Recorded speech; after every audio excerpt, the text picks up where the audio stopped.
ঢাকা গিয়া ফ্ল্যাট লইল, ফ্ল্যাটের মধ্যে থাকিয়া এইবার কয় কামাই রুজি কইরা আমারে দাও।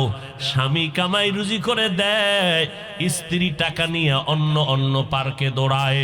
কিছুদিন পর স্ত্রী ডাক দিয়া কয় তোর বাবার ডানা কাটলাম, তোর মায়েরটা কাটলাম, এইবার দেখলাম তোর ডানাটাও ভালো না। এ তোর ডানা ভালো না, তোর ব্যবহার ভালো না। কয়েকদিন ঘুরাইয়া আদা জল খাওয়াইয়া অন্য রাস্তায় হিজরত করে দৌড়ায় যায়। ডানা কাটা ভরি তো ডানাই কাটবে, এটা তো তার চরিত্রই। ডানা কাটা ভরি আনছেন, ডানা কাটবো না?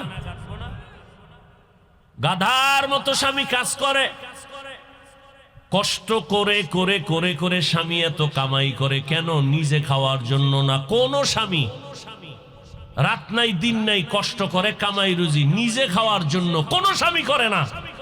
সব সন্তানের জন্য, পরিবারের জন্য। কিন্তু এরা কেমন গাদ্দার! এই ছেলেরা বাবার পকেটের টাকা চুরি করে কেন? এমবি কেনা লাগবে মোবাইলে।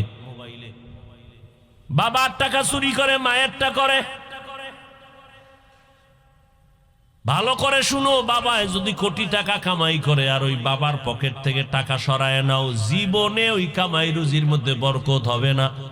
বরং সন্তানের তো মনে রাখা দরকার, বাবায় গাদার মতো কষ্ট করিয়া কামাই করে এই টাকা নিয়ে বাবায় কবরে যাবে না। বাবায় মরে গেলে সম্পদ হবে সব আমাদের।